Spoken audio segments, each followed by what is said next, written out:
नमस्कार, मैं हूं आलोक जोशी और आप देख रहे हैं आलोक अड्डा। और नमस्कार के साथ यथायोग्य भी, यथायोग्य क्यों आपको पता है, कहीं गुड इवनिंग, कहीं गुड आफ्टरनून, कहीं गुड मॉर्निंग, एक साथ चलते हैं। धरती के तमाम हिस्सों में देखा जाता है, अलग अलग जगह अलग अलग लोग देख रहे होते हैं। और उसके साथ जो लोग अभी लाइव नहीं देख रहे हैं वो रिकॉर्डेड देखते हैं। तो जिस वक्त वो रिकॉर्डेड देख रहे हैं उस वक्त क्या समय है मुझे पता नहीं, नमस्कार तो चल जाता है, सलाम सत श्री अकाल भी चल जाएगा। तो लेकिन यथायोग्य कहना अच्छा रहता है। हमारे पुराना पत्र लेखन की परंपरा में यथायोग्य होता था, इसलिए मैं उसको लाता हूँ।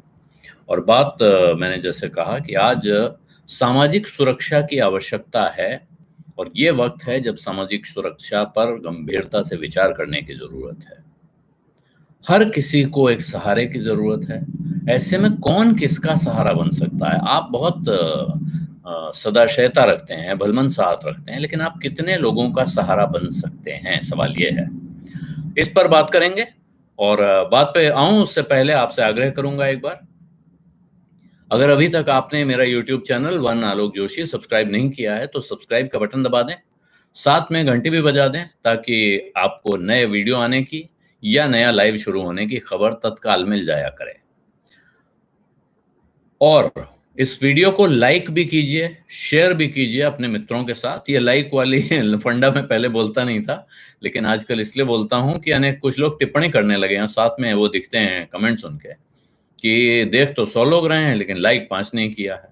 और मैं समझता हूं जो लोग लाइक नहीं कर रहे होते हैं वो भी, ऐसा नहीं है कि उनको खराब लग रहा है, वो देख रहे हैं लगातार, तो इसका अर्थ मैं मानता हूं कि लाइक है। लेकिन फिर भी अगर लोग गिनती गिनते हैं, और यूट्यूब एनालिटिक्स वाले भी ये गिनते हैं कि कितने लोग लाइक कर रहे हैं, इसलिए मैं ये आग्रह भी कर लेता हूं। एक और आग्रह है। आपको पता है कि आलोक अड्डा आजकल मैं सत्यहिंदी.com के लिए भी करता हूं, और सत्यहिंदी.com एक कोशिश है कुछ पत्रकारों की सच को सामने लाने की। वो सच जो आमतौर पर सामने नहीं आ पा रहा है, वो सच ऐसे वीडियो की शक्ल में भी हो सकता है, वो सच किसी इंटरव्यू की शक्ल में हो सकता है, वो सच किसी लेख की शक्ल में भी हो सकता है।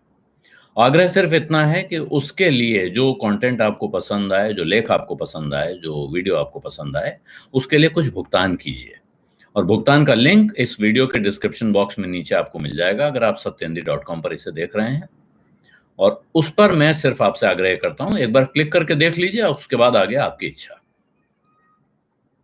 अब हम आते हैं आज की बात पर, जिससे मैं आपको यहां तक लाया हूं कि सामाजिक सुरक्षा पर गंभीर विचार की जरूरत है। और इस वक्त सामाजिक सुरक्षा की जरूरत क्यों है? सामाजिक सुरक्षा दरअसल होती क्या है? सामाजिक सुरक्षा होती है, और अगर आपके जानने वाले कोई मित्र परिचित इंग्लैंड में, अमेरिका में होंगे, अमेरिका में एक सोशल सिक्योरिटी नंबर होता है। हमारे देश में पिछले कुछ वर्षों में बहुत सारे नंबर दिए गए हैं, आपको ध्यान होगा। पहले उत्साह के साथ चला पैन, परमानेंट अकाउंट नंबर। हमें लगा कि एक नंबर आ गया, अच्छा है, चलो ये नंबर कई जगह काम आएगा। फिर पता चला ये नंबर सब जगह काम नहीं आएगा। कुछ जगह आपके ड्राइविंग लाइसेंस का नंबर लगता है, कुछ जगह लोग पासपोर्ट का भी नंबर मांगने लगे। फिर आया साहब एक यूनिक आइडेंटिफिकेशन नंबर, वो भी एक नंबर है, यूआईडी, जिसको आधार बोलते हैं। आधार के आने के वक्त कहा गया कि ये अब एकमात्र नंबर आपका रहेगा, इससे आपके दुनिया के सारे काम हो जाया करेंगे। लेकिन अब इतने समय के बाद पता चल रहा है कि वो भी पर्याप्त नहीं है। लेकिन ये सारे नंबर जब आते थे, और मैं इंग्लैंड में कुछ समय रहा हूँ, वहाँ मैंने काम किया है, वहाँ एक नेशनल इंश्योरेंस का नंबर होता है, और अमेरिका में सोशल सिक्योरिटी नंबर। मुझे एक आध बार ऐसा मौका था, किसी से अमेरिका में कुछ काम करवाया और उसके बाद उनको भुगतान करना था, तो उसके लिए उनका सोशल सिक्योरिटी नंबर, वहाँ इंटरनेशनल ट्रांसफर के लिए ज़रूरत होती है। और ये नंबर बताने में, देने में उन्होंने बहुत सवाल जवाब किए, और फिर कहा कि ये ध्यान रखें, ये सोशल सिक्योरिटी नंबर हमारे लिए बहुत सैक्रोसैंक्ट नंबर है। आप मतलब पवित्र नंबर समझिए, या एक कॉन्फिडेंशियल नंबर है, इंपॉर्टेंट है। ये हम आसानी से किसी को देते नहीं है इस नंबर का। इसका अर्थ यह है कि उन्हें ये डर था कि इस नंबर का दुरुपयोग भी हो सकता है।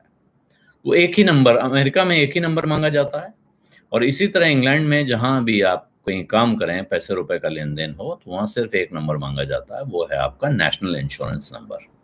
नौकरी करते हैं वहाँ एम्प्लॉय आईडी चलती है, वो सब जगह यहाँ भी चलती है। लेकिन उस नेशनल इंश्योरेंस से लाभ क्या होता है? उस नेशनल इंश्योरेंस से लाभ ये होता है कि आप के बच्चे, इंग्लैंड में अगर आप हैं, तो आपके बच्चे स्कूल में मुफ्त में पढ़ते हैं और आपका इलाज पूरा फ्री होता है सरकारी अस्पताल। वहाँ सरकारी अच्छा हेल्थ सिस्टम है। हालाँकि ये कोरोना के बाद ये संकट गंभीर है और इसमें इंग्लैंड की जो बुरी हालत हुई है, उसके बाद ये कहना बड़ा अजीब-सा लगता है कि वहाँ का पब्लिक हेल्थ सिस्टम बड़ा अच्छा है। लेकिन सच है कि वहाँ का पब्लिक हेल्थ सिस्टम बहुत अच्छा है और जिस तरह के इलाज के हम इस वक़्त यहाँ लाखों रुपए खर्च करते हैं, वो वहाँ मुफ़्त में हुआ करता है।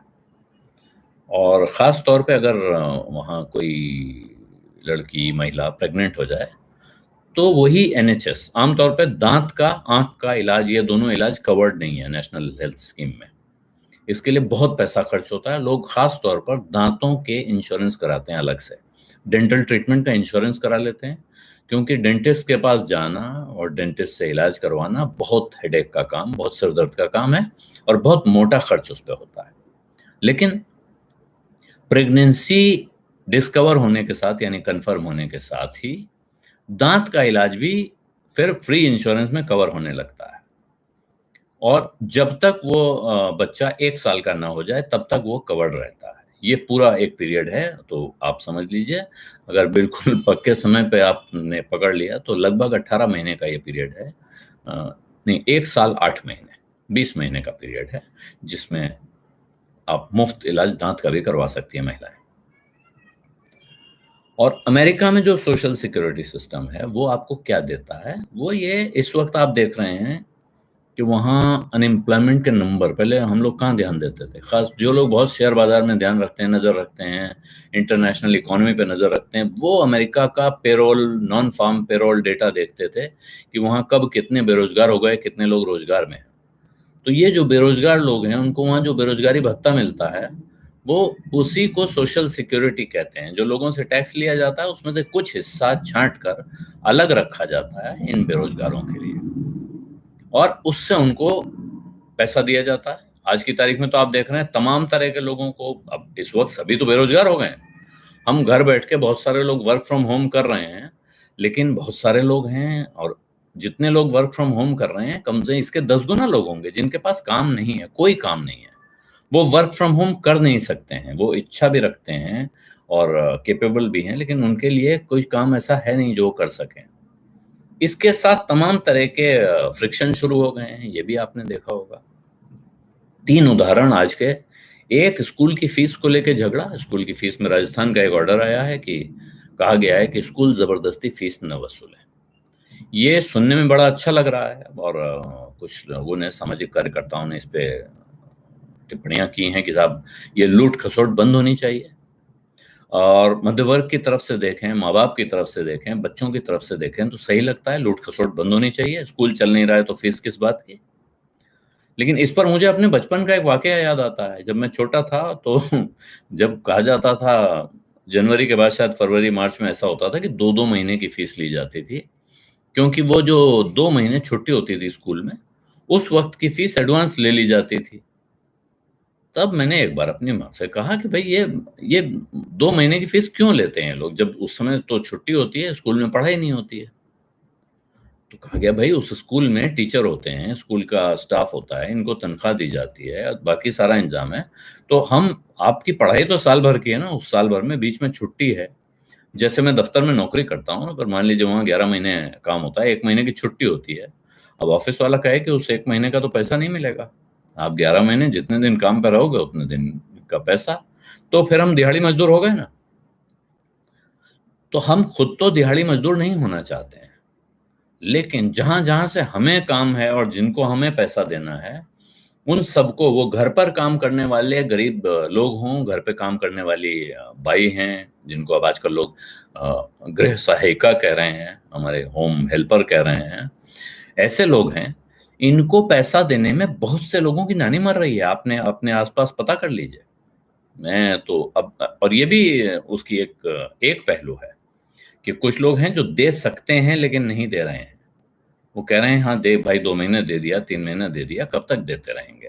अब कुछ और इंतज़ाम करो या तो काम पे आओ। इसी दबाव में वो वर्कर्स भी कह रहे हैं कि हमसे काम करवा लीजिए, जो हम नहीं तो हम कहीं और काम ढूँढ लें। मजबूरी है, क्या करेंगे। अब देने वाले की तरफ देखिए, इस किस्से में हुआ, छोटी छोटी दुकान चलाने वाले, उनके काम धंधे अगर चल रहे हैं तब तो ठीक है, लेकिन जो नहीं चल रहे हैं और उनके पास, किसी के पास 1 आदमी, किसी के पास 4 आदमी, किसी के पास 10 आदमी का स्टाफ है, उसको तनख्वाह वो कब तक और कहां से देंगे, ये सवाल है। बिल्कुल यही सवाल आप स्कूल के बारे में, स्कूल के मैनेजर, मालिक, प्रबंधन के की नजरिए से देखें।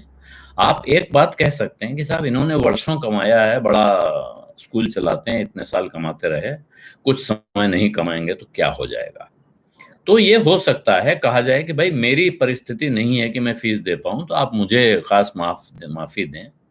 लेकिन आपको ये सोचना चाहिए कि वो स्कूल, उस स्कूल में काम करने वाली टीचर, हो सकता है हमारे घर का ही कोई उस स्कूल का टीचर हो, उसको तनख्वाह नहीं मिलेगी तो कैसे गुजारा होगा। और ये एक पूरा साइकिल है। अभी और खबरें जो 2 हैं, जैसे कुवैत से 8 लाख भारतीयों के वापस आने के आसार पैदा हो गए हैं, तो कुवैत सरकार ने एक बिल पास कर दिया है जिससे उनकी नौकरी जा सकती है। अब अगर नौकरी जाएगी तो क्या करेंगे, उनकी मजबूरी है, वो वापस आएंगे। वापस आएंगे तो यहाँ उनको कौन सा काम मिलने वाला है, इस वक्त किसको काम मिल रहा है। अपने आसपास का हाल देखें। अभी हम लोग, हमारे साथी पत्रकार दैनिक भास्कर से 1 महीना पहले उनकी नौकरी गई थी, और वो कोरोना संक्रमण था, all India institute of medical sciences में जाकर उन्होंने ऊपर से छलांग लगा दी। नौजवान लड़का था। बहुत दुखद घटना है। लेकिन इससे दुखद घटना यह है कि अब इसके बाद उनकी पत्नी, उनका परिवार क्या करेगा, ये सोचना मुश्किल हो रहा है। तो एक पत्रकार है हमारे साथी, उन्होंने ये समझदारी का काम किया। उन्होंने कहा कि हम किसी सरकार के पास कटोरा लेकर नहीं जाएंगे अपने साथी की मदद के लिए। हम जो पत्रकार दे सकते हैं, 50 रुपए भी दे सकते हैं तो वो दें, और हम लोग खुद ही मदद करके इनके परिवार को जो मदद दे पाएंगे वो देंगे। मुझे ये भावना बहुत अच्छी लगी। लेकिन ये भावनाओं से क्या देश चलते हैं? अभी आप अंदाजा लगाइए, ये जो कुवैत का उदाहरण दे रहा हूं, अमेरिका में वीजा फ्रीज कर दिए गए हैं। अमेरिका में वीजा फ्रीज होने का अर्थ है बहुत सारे लोग जो अमेरिका पढ़ने जा रहे थे वो नहीं जा पाएंगे। बहुत सारे छात्र जो अमेरिका में पढ़ रहे थे उनको वापस आना होगा। और अमेरिका और इंग्लैंड में जो छात्र पढ़ने जाते हैं वो यहाँ भारत में यूनिवर्सिटी के छात्रों की तरह नहीं होते हैं कि पिताजी तनख्वाह फीस के साथ और पैसे भी भेजते रहें और वो खर्चा करते रहें। कुछ ऐसे भी हैं जो वहाँ रहते हुए काम करते हैं। मैं सबको एक ब्रश से पेंट नहीं करना चाहता हूँ। लेकिन अमेरिका इंग्लैंड जाने वाले ज्यादातर लोग, उनको हफ्ते में 20 घंटे काम करना अलाउड है। कुछ लोग उतना और कुछ लोग उससे ज्यादा भी काम करते हैं, छिप के भी काम कर लेते हैं। कैश वाला काम, दुकान की टिल पे जाके बैठ गए, वहां उस वक्त 6 पाउंड पर घंटा मिलता था, अब हो सकता है 8-10 पाउंड मिलता हो, लेकिन उसमें कमा लिया और वो कैश ले लिया। छोटी दुकान पे गए तो वहां कैश मिल जाता है, तो उसमें टैक्स का चक्कर नहीं है और आपके वर्क आवर्स भी काउंट नहीं हुए, तो आप उस वीजा रिस्ट्रिक्शन से बचे रहते हैं। तो कुछ कमाते और साथ में पढ़ाई करते रहते हैं वहां बच्चे, आदत पड़ती है। वहां के बच्चे जो अंग्रेजों के बच्चे हैं तो बचपन से ही आदत डाल लेते हैं। जैसे ही वो इस लायक होते हैं कि कोई अखबार बांटना शुरू कर देता है, कोई वहां आसपास जो मैकडोनल्ड जैसी या KFC जैसी आउटलेट हैं, इनमें काउंटर पर खड़े होने लगते हैं वो। और समर जॉब्स का वहां बड़ा प्रचलन है। लेकिन इस सब के बावजूद जो बात जहां अटकी है वो ये है कि हमारे देश में एक सरकारी अस्पतालों का जो हाल है आपको पता ही है, और उसकी कीमत पर हम में से बहुत सारे लोगों ने अपने इंश्योरेंस करा लिए हैं कि हम कुछ बीमारी होगी तो हम इंश्योरेंस से ले लेंगे। अस्पताल जाते ही, प्राइवेट अस्पताल जाइए तो पहले पूछा जाता है कि आप कैश करेंगे या इंश्योरेंस है। और ये जानकारी मेरे पास पक्के तौर पर है, अनेक लोगों से बातचीत के आधार पर है कि अगर आप इंश्योरेंस कैंडिडेट हैं, यानी कैशलेस क्लेम लेने वाले हैं, तो आपका एक अलग रेट कार्ड होता है। उस रेट कार्ड से भुगतान होगा, यानी आपका भाव बढ़ जाता है वहां अपने आप। अगर आपने कहा कैश तो आपका एक रेट, अगर आपने कहा कैशलेस तो वहां रेट अपने आप बदल गया। क्योंकि उन्हें समझ में आ गया कि अब इस आदमी को इस बात की फिक्र नहीं है कि यहाँ खर्चा कितना होगा। आपकी लिमिट कितनी है जरूर पूछ लेंगे कि आपकी लिमिट कितनी है, आप पर डे कितने रुपए तक के कमरे के एंटाइटल्ड हैं। और मनुष्य भी, मैं ही जाऊंगा तो मैं भी सोचता हूँ भाई मैंने वो इंश्योरेंस का प्रीमियम दिया है तो इसमें मैक्सिमम जो मिल सके, जो मानव स्वभाव है हम ये नहीं सोचते हैं कि कम से कम में गुजारा कर लें, इसमें भी हम सोचते हैं जो हाईएस्ट कैटेगरी का रूम मिल जाए वो लिया जाए, क्योंकि इंश्योरेंस में प्रीमियम दिया किस लिए अगर आज वसूलेंगे नहीं तो। लेकिन ये इंश्योरेंस के बावजूद जो लोग अस्पताल गए हैं इस खास तौर पर जैसे कोरोना जैसी बीमारी में, और एक अच्छी बात सरकार ने ये की थी कि लोगों पर ये पाबंदी लगा दी कि आप कोरोना का इलाज, जो भी हेल्थ पॉलिसीज हैं उसमें कोरोना का इलाज अपने आप शामिल किया जाएगा, क्योंकि ये सबसे पहला काम इंश्योरेंस कंपनी करती है, भाई ये तो कवर्ड नहीं है आपकी पॉलिसी में। तो ये समझ लिया गया। मेरे समझ में बहुत लंबे समय में कोई सरकार का एक ऐसा फैसला जो कि प्रोएक्टिव था कि दुर्घटना घटने से पहले, दुर्घटना होने के पहले चेत गए और एकदम से सर्कुलर इशू हो गया कि ये बीमारी अब आपको कवर करनी पड़ेगी। इसके बावजूद आपने देखा होगा कोई 15 लाख का बिल, कोई 25 लाख का बिल, इस तरह के बिल लिए घूम रहे हैं, सर्कुलेट कर रहे हैं। कौन सा कितना सही है मैं नहीं जानता हूँ। कुछ अस्पताल 300 रुपए पर डे का पैकेज भी बता रहे हैं कि आपका हम घर पर ही कर देंगे, 300 रुपए से शुरू होगा। इससे भी लोग बहुत उत्साहित हैं। लेकिन ये संकट, इस बीमारी का इलाज एक तरफ, दूसरा हमारे देश की एक समस्या है कि लोग जो नौकरियां कर रहे होते हैं, खासतौर पे प्राइवेट नौकरियां, उनमें एक इंश्योरेंस हो जाता है, ऑफिस एक इंश्योरेंस कर देता है जिससे लोग आश्वस्त होते हैं कि हमारा तो ये इंश्योरेंस है। आपका, आपकी पत्नी का, आपके बच्चों का, आपके माता पिता का, ऐसे एक पैकेज होता है जो ग्रुप इंश्योरेंस में कवर होता है। लेकिन अगर इसके बीच में नौकरी चली गई, जैसे ही नौकरी गई वो इंश्योरेंस का कवर भी गया। कितने लोग हैं आप देखने वालों में, आप खुद सोचिए, अपने दिल पे हाथ रखिए और याद कीजिए, क्या आप में से किसी ने उस कंपनी के इंश्योरेंस के अलावा अलग से अपना पर्सनल ये मेडिकल इंश्योरेंस करा रखा है? अगर नहीं करवा रखा है तो सोचिए कि ऐसी स्थिति होने पर क्या होगा। और खास तौर पे अगर कोई प्री एग्जिस्टिंग कंडीशन किसी के अंदर है, जैसे किसी को एक बार मान लीजिए हार्ट की कंडीशन निकल आए, वो टेस्ट किया उन्होंने, ट्रेडमिल टेस्ट, और आपकी हार्ट बीट बढ़ी हुई मिली, तो कह देंगे साहब ये वल्नरेबल केस है। कोई भी और बीमारी हो सकती है, तमाम तरह की बीमारियां होती हैं लोगों को, वो एक्सक्लूड हो जाती हैं। जब आप ग्रुप कवर में होते हैं वहां वो खास रियायत देते हैं कि साहब वहां एक कंपनी के 10,000 लोगों का एक साथ हम कवर ले रहे हैं, इसमें से कोई 10-20 आदमी आएंगे क्लेम लेने, बाकी का प्रीमियम आता रहेगा। तो वो बहुत सारे एक्सक्लूजन दे देते हैं। ये एक्सक्लूजन अपने को कब मिलते हैं? अगर हम नई पॉलिसी लेते हैं और सब कुछ ठीक है, तो जिन बीमारियों का जिक्र नहीं है उनके बारे में लिखा जाता है कि 4 साल बाद प्री एग्जिस्टिंग डिजीज भी कवर होंगी, 4 साल तक पॉलिसी चलाने के बाद। तो अगर नौकरी छोड़ने के बाद आपने वो पॉलिसी ली, तो 4 साल तक आप और आपका परिवार खतरे में है, जोखिम में है। और जो पैसा रुपया आपने बचा रखा था वो भी खतरे में है, क्योंकि कुछ भी बीमारी होने पर, आपको पता होगा जो हम लोग अक्सर पिछले दिनों सुनते रहे हैं कि किसानों की आत्महत्या और इस तरह के जो घटनाएं हैं, सामान्य फसल होने, खराब होने पर किसी किसान की आत्महत्या नहीं होती है। ये गांव के लोगों से बात करने पर मेरा निष्कर्ष है। होता यह है कि या तो घर में शादी के कारण, शादी ब्याह में खर्च होता है, उस वजह से ज्यादा कर्जा लिया गया, इस उम्मीद में कि इस बार अच्छी फसल होगी तो चुका देंगे, अगले साल भी अच्छी फसल होगी पूरा चुका देंगे, तब तक ब्याज देते रहेंगे। या कोई बीमार पड़ गया, बीमारी बड़ी भारी मुसीबत थी, बीमारी में जो खर्च होता है उसका कोई हिसाब तो रहता नहीं है, इंश्योरेंस लोग अपना कराते नहीं थे। अब इस वक्त वो स्वास्थ्य बीमा योजना चल रही है और अनेक लोगों ने उसकी तारीफ की है। उनका कहना है कि ये बहुत अच्छा काम है सरकार की तरफ से, जिससे कि हमें बहुत महंगे महंगे इलाज भी हमारे हो जाते हैं मुफ्त में। तो अब एक दबाव कम है, लेकिन कौन वहां पहुंच पाता है और किसको क्लेम मिलता है ये सवाल बाकी है। इसलिए ये तो है बीमारी की बात।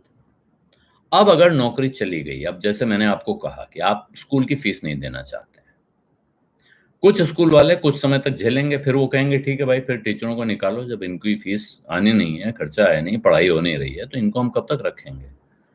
एक एक फरलो नाम का टर्म आपने सुना होगा, आजकल चल रहा है फरलो, इसीलिए कि आपको कह दिया जाता है कि आप छुट्टी चले जाइए, 3 महीने के बाद आइएगा, तब देखेंगे, अगर गुंजाइश होगी तो दोबारा रख लेंगे, नहीं हुई तो फिर कहीं और देखिएगा। तो ये अब आप 3 महीने के लिए कह सकते हैं, 6 महीने के लिए कह सकते हैं, जैसे हमारा ये बढ़ रहा है, जैसे जो लोन चुकाने में मोरेटोरियम बढ़ाया जा रहा है, उसकी तरह पीएफ का सपोर्ट भारत सरकार ने दिया कि पीएफ में सपोर्ट दिया जाएगा, वो बढ़ाया जा रहा है।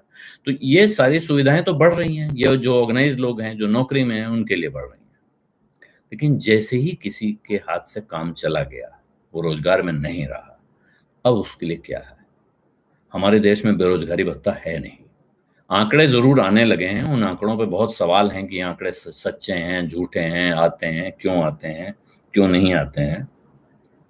लेकिन उन आंकड़ों के साथ होता क्या है, कोई आदमी क्यों बताएगा? हमारे देश में ये भी तो परंपरा है, जैसे मुझसे आप लोग देखते होंगे, रोज लोग सवाल पूछते हैं कि आपको निकाला गया या आपने खुद छोड़ा, आपने क्यों छोड़ दिया?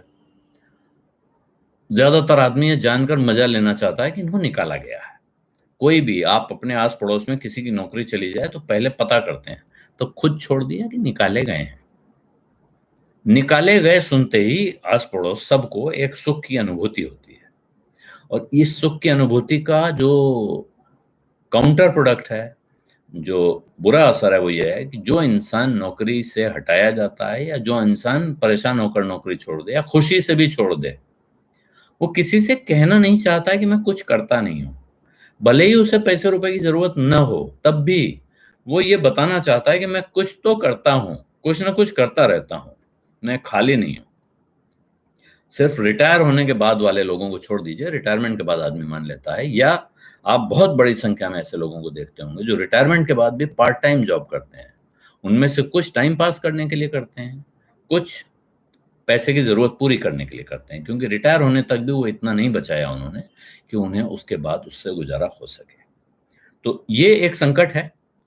अभी इंग्लैंड की एक खबर आज ही मैंने देखी है कि इंग्लैंड में सरकार ने प्रस्ताव दे दिया है कि जो लोग डाइन आउट करेंगे, यानी जो घर से बाहर जाकर रेस्टोरेंट में खाएंगे, उनको 50% का डिस्काउंट दिया जाएगा, यानी 50% पर, आधे दाम पर रेस्टोरेंट में खाना मिलेगा। तो उसका उन्होंने एक कैची सा नाम भी दिया है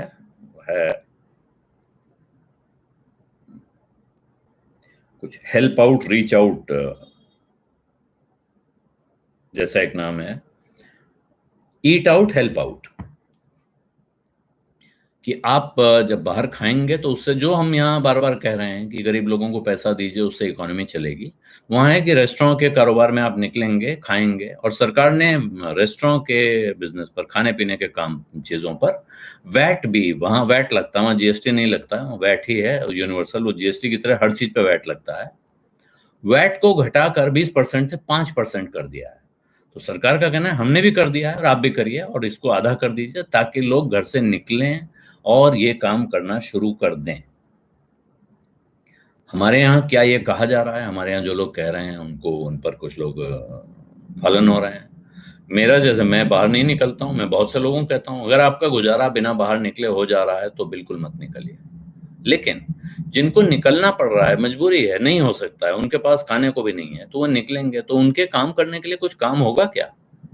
वो काम हो, ये व्यवस्था करने के लिए इसी तरह के कुछ ना कुछ उपाय करने होंगे, या हमें इस समाज में ये व्यवस्था देखनी चाहिए, सोचनी चाहिए कि क्या यहाँ भी बेरोजगारी की पेंशन, सामाजिक सुरक्षा जिसको कहते हैं, कि बच्चों की पढ़ाई का इंतजाम, आपके इलाज का इंतजाम, ये सरकार इसको अपने हाथ में ले, इस भरोसे रखे। और अब मैं चैट भी खोल रहा हूं ताकि जो सवाल आ रहे हों, लोग कुछ कह तो रहे हैं, बहुत सारे, अरे बाप रे, बहुत सारे सवाल आ गए हैं। ये हाँ, कोरोना पर भी एक सेशन, हाँ सही बात करें आप, कोरोना की समस्या भी आप जो कह रहे हैं वो, उस पर मैं बात करूंगा। सुरखा देशमुख जी कह रही हैं, Alok ji, why you are not shifting to America? तो मेरा कोई ऐसा अमेरिका को शिफ्ट करने का इरादा क्यों होगा, बताइए। मैं इंग्लैंड में था और मेरे पास पूरी, मेरे पास ये विकल्प था, ये ऑप्शन था कि मैं वहीं रह जाऊं। मैं जिस नौकरी में था, बीबीसी के लिए काम करता था, और वो परमानेंट कॉन्ट्रैक्ट पे हो गया था मैं। इसके बावजूद मुझे वहां मजा नहीं आता था, मतलब मन नहीं करता था, इसलिए मैं वहां से यहाँ आ गया हूँ। मेरा दिल यहाँ, देखिए, आप लोगों से गप लगाता हूँ हिंदी में। हाँ, ये बात सही है कि अब जो जो स्थिति अब दिखती है, इसमें हम अमेरिका जाके लंदन में बैठ के भी ये काम कर सकते हैं जो यहाँ से कर रहे हैं, तो इसलिए ये होना संभव है। मैंने देखिए यूएसए के मार्केट के विषय में बोला है, आप आयुष भदौरिया जी, जो आपने अभी पूछा उसका मैंने जवाब दिया। हाँ, ये जो गल्फ के लोग हैं, मैं इसी को कह रहा हूं कि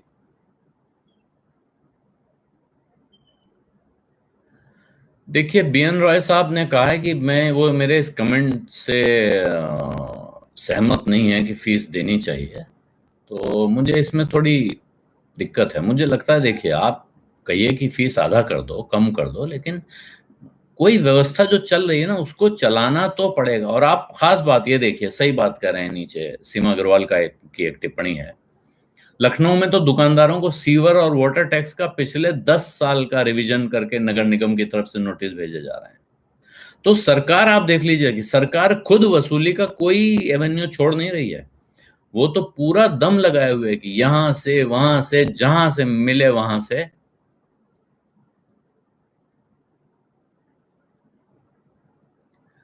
वसूले। और बाकी सबसे अपील की जा रही है कि आप छोड़ दें। तो मैं इसलिए, आप जो आप कह रहे हैं वो अपील मैं आपसे ही नहीं कर रहा हूं। मैं भी जहां फीस देता हूं वहां मैं दे रहा हूं। मैं अपने घर में काम करने वाले लोगों को उनकी पूरी तनख्वाह दे रहा हूं।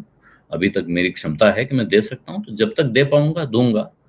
और एक समय लगेगा, या मैं उनसे कहूंगा किसी वक्त, क्योंकि हम लोगों ने इस बीच क्या है, हम लोग आत्मनिर्भर भी तो हो गए हैं। हमने अपना काम करना भी सीख लिया है कि हम खुद ही कर लेते हैं। तो एक तरह से कहिए तो जरूरत नहीं रह जाती है। ये चैट, हाँ, ये यहाँ नहीं खुल रही है। इस चैट को बाहर ही खोलना पड़ रहा है, इसलिए मैं जब आपको देख रहा हूँ तो चैट नहीं देख पा रहा हूँ। और जब चैट देखता हूँ तो मुझे ये नहीं दिखता है कि इस वक्त विंडो में चल क्या रहा है।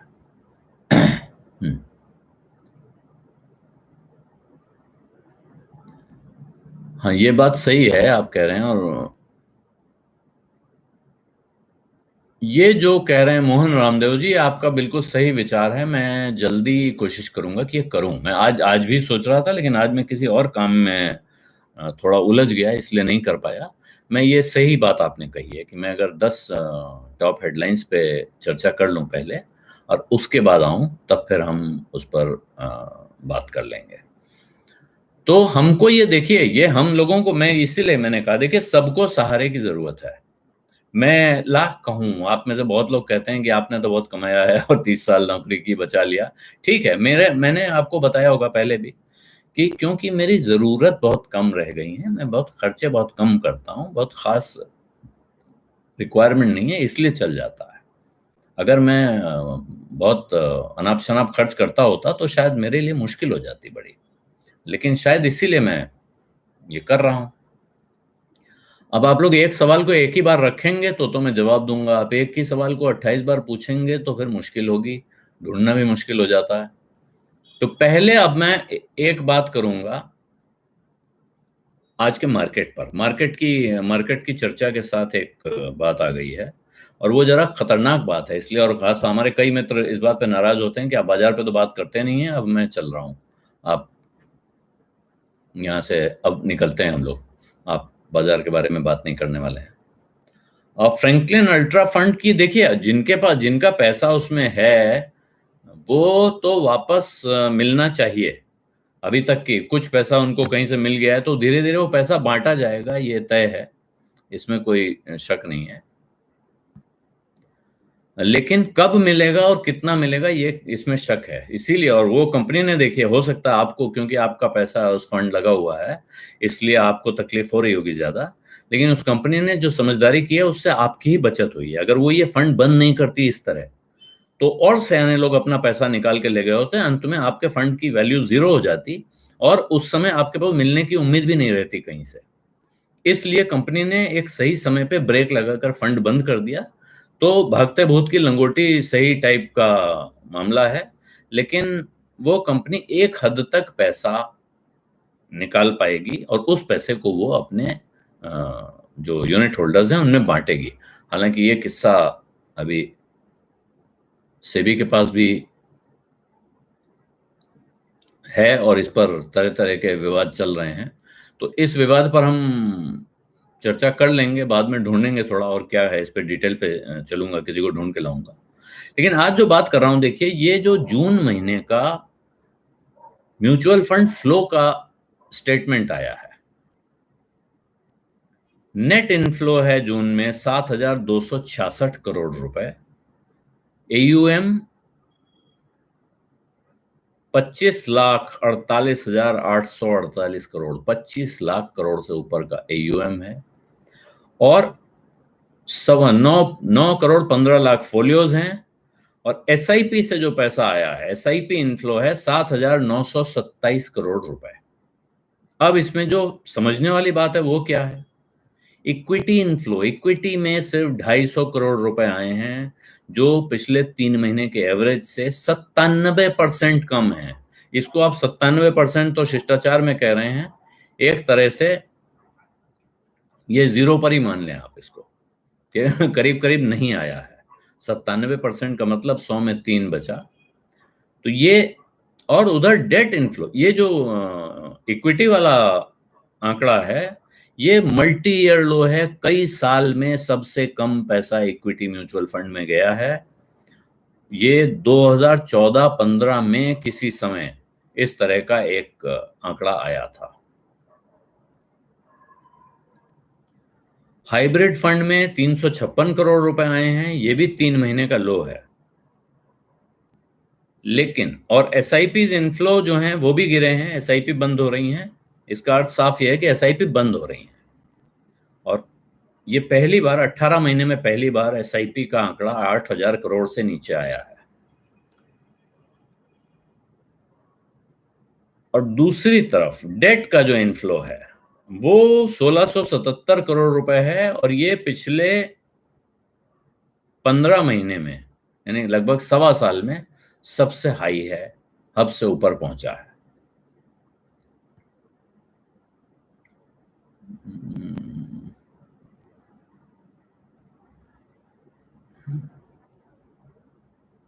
और इसके सामने कहा यह जा रहा है, और जो जो चिंताजनक बात है, जिसकी वजह से मैं ये बात कर रहा हूं, कहा यह जा रहा है कि साहब लोग अब म्यूचुअल फंड से पैसा निकालकर इक्विटी में सीधे जा रहे हैं, और ये मेरे हिसाब से व्यक्तिगत रूप से ये खतरनाक है।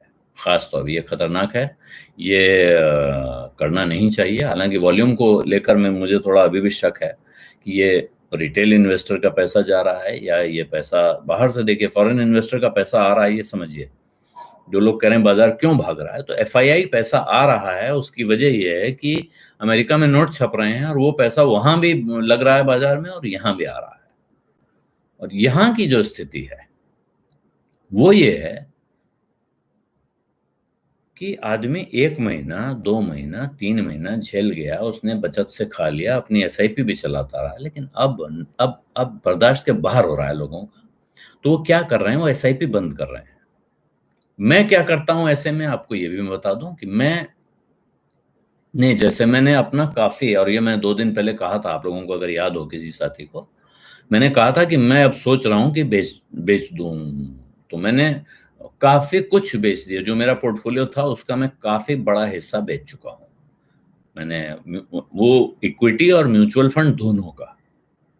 लेकिन मैंने अपनी एक भी एसआईपी बंद नहीं की है।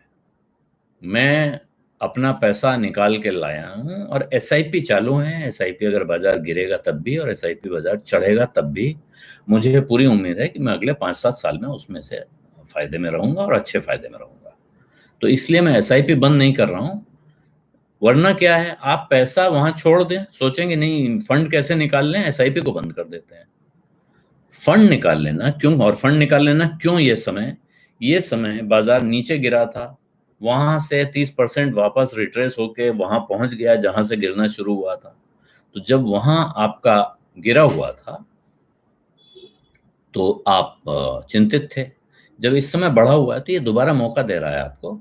और मुझे लगता है वीरतन खेमका जी इसमें सबसे ज्यादा ज्ञान देते हैं।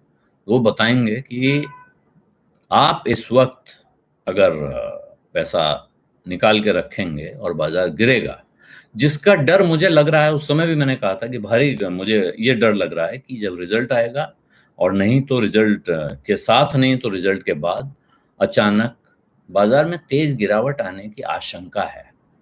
आशंका का अर्थ यह नहीं है कि गारंटी है आ जाएगी, पक्का मेरे कहने से सब बेच दो। मैं कोई इन्वेस्टमेंट एडवाइजर नहीं हूं, मेरी सलाह पर बाजार में कोई सौदा मत कीजिएगा। मैं आपको वो बात कहता हूं जो मैं करता हूं। नहीं रतन जी, सॉरी मत कहिए, आप पता नहीं किस चीज के लिए सॉरी कह रहे हैं। ऐसी कोई बात नहीं है। तो आपकी टिप्पणी देखता हूं तो उस पर चुटकी ले लेता हूं कभी कभी। आप इंटरेस्टिंग बातें करते हैं। तो ये मेरा मेरा फॉर्मूला ये है कि अगर मान लीजिए गिर गया, आज से 40% बाजार गिर गया, तो उस वक्त मौका होगा तब खरीद लेंगे। नहीं गिरा, यहां से मान लीजिए यही बॉटम है और यहां से बाजार अब पर चलने ही वाला है, तब भी हम धीरे धीरे खरीदते रहेंगे, ऊपर चलता रहेगा, हमारा भी बनता रहेगा। हो सकता है कि हमें लगे एक दिन कि हमने बहुत ज्यादा नहीं कमा पाए, हम थोड़ा कम कमा पाए, लेकिन हमने डुबाया नहीं, ये संतोष तो रहेगा। मान लीजिए गिर गया और उस दिन आपने आज बेचा हुआ है और उसके बाद ये तेजी से गिर गया, तो आपको ये चिंता नहीं रहेगी ना कि भाई कम से कम जो था पैसा वो तो घर में रखा हुआ है या अपने बैंक में रखा हुआ है, उस पे जो एफडी का या सेविंग डिपॉजिट का इंटरेस्ट मिल रहा है वो तो है हाथ में। तो ये एक मेरे मन में इसको लेकर विचार है। और मेरा विचार है कि म्यूचुअल फंड पर अविश्वास करने का समय नहीं है। ये समय है जब असली अच्छे म्यूचुअल फंड की पहचान करिए, देखिए कौन सा फंड अपने बेंचमार्क के मुकाबले बेहतर परफॉर्म कर रहा है। कोई म्यूचुअल फंड अपना सबसे अच्छा परफॉर्मेंस और सबसे खराब परफॉर्मेंस, उसके इन दोनों परफॉर्मेंस के बीच में गैप क्या है ये देखिए। ये मत देखिए कि पिछले 5 साल में क्या हुआ, पिछले 10 साल में क्या हुआ। आप ये देखिए कि वो जब बहुत अच्छा करता है तो बेंचमार्क से कितना ऊपर जाता है, और जब वो खराब करता है तो बेंचमार्क से कितना नीचे जाता है। अगर ये नैरो है तो आप सेफ जगह पर हैं। और एक अगर सेफ्टी वाला, ये भारत बॉन्ड, अभी मैंने ध्यान नहीं दिया इस वक्त कि वो खुला हुआ या नहीं, लेकिन अगर भारत बॉन्ड ईटीएफ खुला हुआ और आप सेफ चीज में जाना चाहते हैं तो आप भारत बॉन्ड ईटीएफ भी ले सकते हैं। इस वक्त मैं, इसके पहले मेरे पास कोई एफडी भी नहीं है, ये भी बता दूं, मैं एफडी में पैसा नहीं रखता था। मेरा अपना विचार था कि पैसा इक्विटी में ही लगाना चाहिए, और इक्विटी से जो रिटर्न मिलेगा वो कहीं नहीं मिलेगा, और मैं आखिर में वहीं पहुंचूंगा। लेकिन आज की तारीख में मैंने बहुत वर्षों के बाद ऐसा ख्याल मेरे दिमाग में आया है कि कैश हाथ में होना जरूरी है। ये बात मैं लगातार कह भी रहा हूं, आपने ध्यान दिया हो कि मैं सबसे सबसे पहले कैश, अपनी इमीडिएट जरूरत का, अपनी कुछ मीडियम टर्म जरूरत का कैश आपके पास होना चाहिए। इसके बाद बचे हुए पैसे को लगाने की सोचिए, और वो भी आप 1965 टाइप, दिनेश जी मेरे जैसे, मतलब जो जिनके जिनकी उम्र हो गई हो, बाल बाल गिर गए हो, इस तरह का, उनके कहने का आशय ये है कि मिलेनियल टाइप नहीं, यानी इन टाइप नहीं है, कूल नहीं है, हेप नहीं है, ये है। तो उसको लेके ज्यादा चिंतित ना हो। हाँ, ये संबित होता जी, जो आप कह रहे हैं बिल्कुल ठीक कह रहे हैं कि जिस वक्त बहुत सारे लोग फॉल एक्सपेक्ट कर रहे हो वो खरीदने का समय होता है। लेकिन ये मुझे नहीं लगता है इस वक्त कि ये वो वाला समय है। और वजह बता दे रहा हूं कि ये रिजल्ट अभी आने वाले हैं, एक के बाद एक रिजल्ट आएंगे, और वो जो सामने आएंगे तो उस दिन समझ में आएगा कि क्या हो रहा है। और इसके बाद यही रिजल्ट नहीं, इसके बाद अगला रिजल्ट भी, जो अगला रिजल्ट सीजन होगा वो भी इससे असली दर्द और तकलीफ वहां दिखने वाली है। वो इसलिए दिखने वाली है कि अभी ये मोरेटोरियम वगैरह चल रहे हैं, तमाम कंपनियां, फाइनेंस कंपनियों में मोरेटोरियम लगा हुआ है, तो उनके पास एक बहाना है कि वो एनपीए नहीं है। तमाम बैंकों में एनपीए नहीं होंगे, क्योंकि एनपीए अब जब तक मोरेटोरियम पीरियड है, इस वक्त तक जो लोन डूबा या नहीं डूबा पता नहीं चलेगा।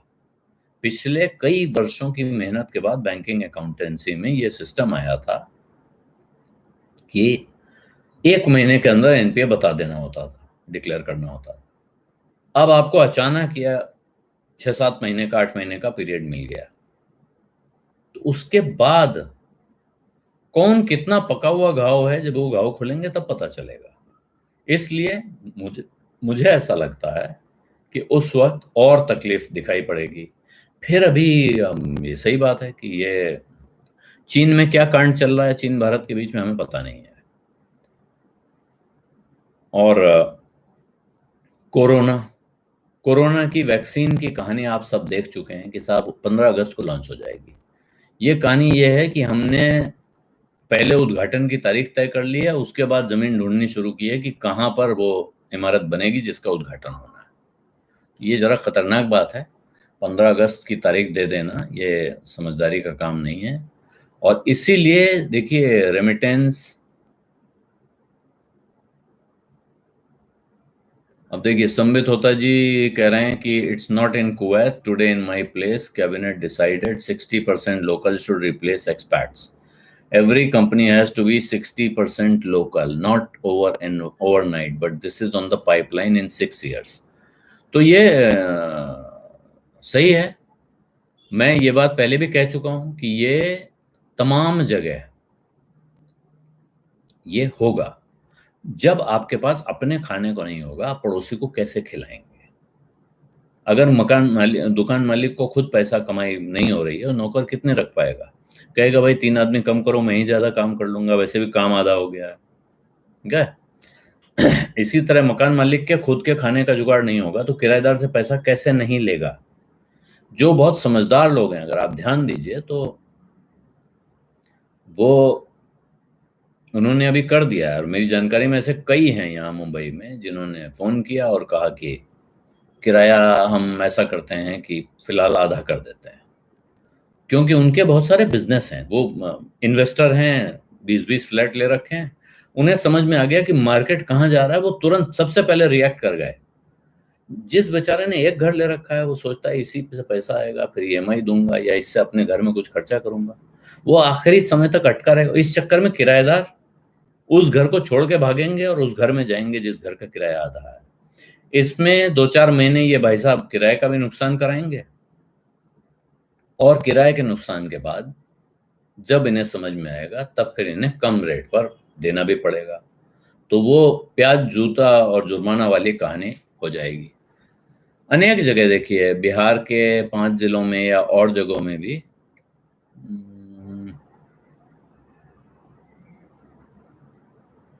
ये बिल्कुल सही कह रहे हैं संबित होता जी, जो आप कह रहे हैं बिल्कुल मेरे विचार आपसे मिलते जुलते हैं कि जो बेरोजगारी है वो बहुत गंभीर संकट के तौर पर सामने आने वाली है। अभी दिख नहीं रही है, अभी लोग निकाले जा रहे हैं। मैंने आपको अभी अपने साथी पत्रकार की एक घटना बताई, बाकी हिम्मत वाले हैं लेकिन बहुत सारे लोग निकाले गए हैं। तमाम बड़े बड़े समूहों में तनख्वाह काट दी गई है।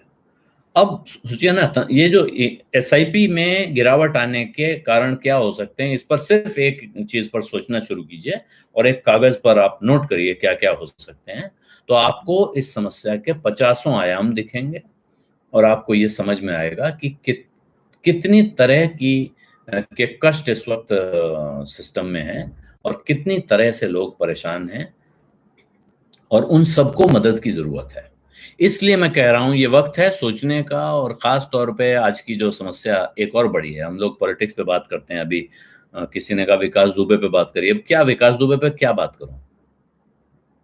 सारे मतलब कुएं में भांग पड़ी है। हर पार्टी के नेता उसमें शामिल हैं, हर पार्टी के नेताओं ने उसके ऊपर हाथ रखा। उसके ऊपर उन्होंने हाथ रखा या उसने उनके ऊपर हाथ रखा, ये भी अब जरा इतना गड़मड़ हो गया कि पता नहीं है।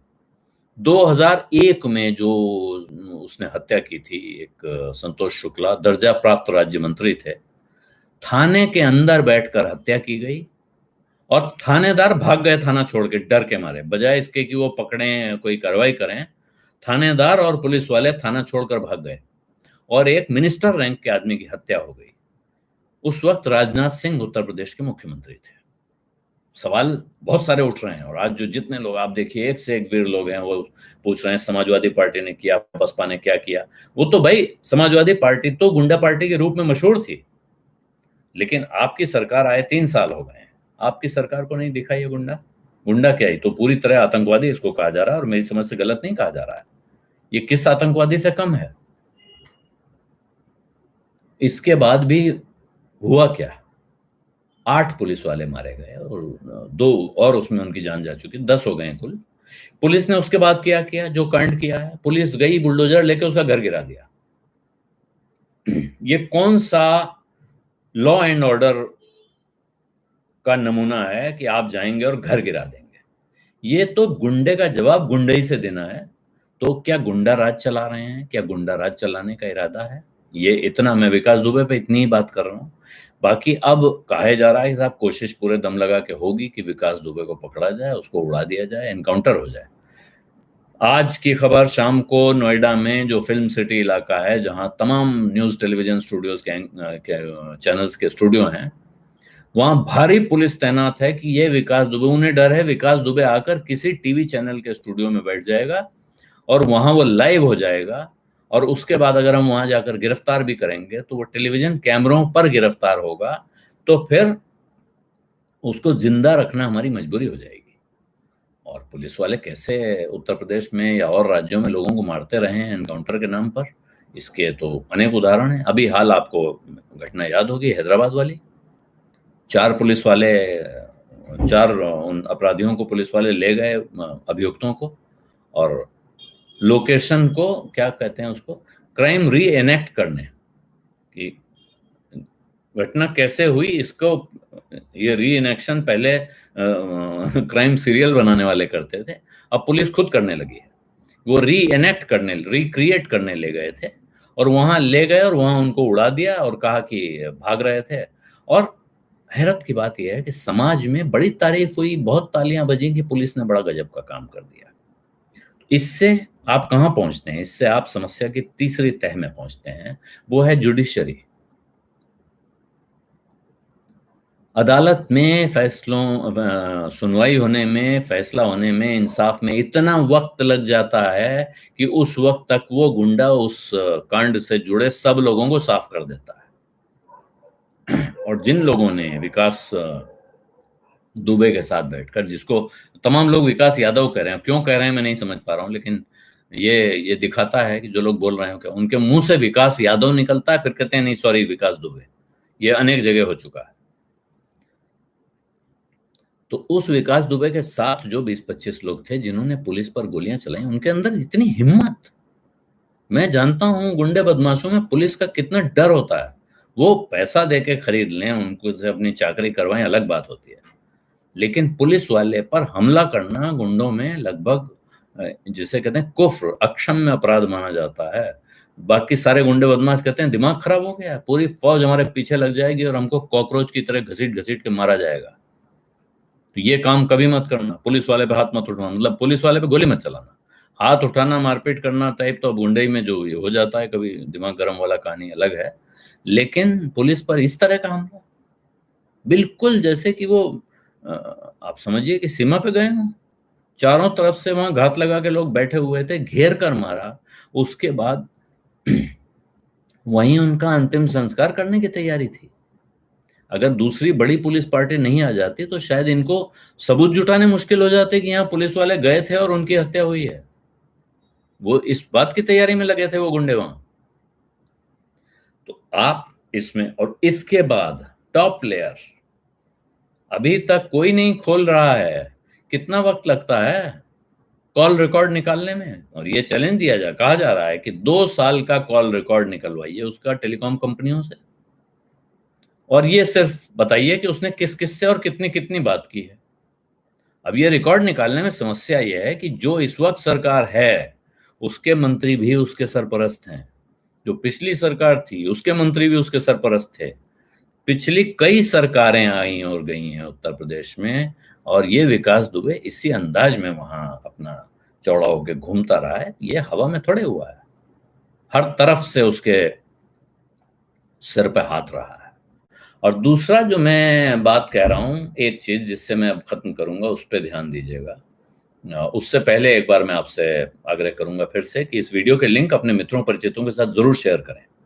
और मेरा यूट्यूब चैनल वन आलोक जोशी, अगर अभी तक आपने सब्सक्राइब नहीं किया तो सब्सक्राइब का बटन दबाइए, लाइक कीजिए, शेयर कीजिए, घंटी बजाइए, ताकि आपको खबर मिले कि कब लाइव आएगा और कब नया वीडियो लगेगा।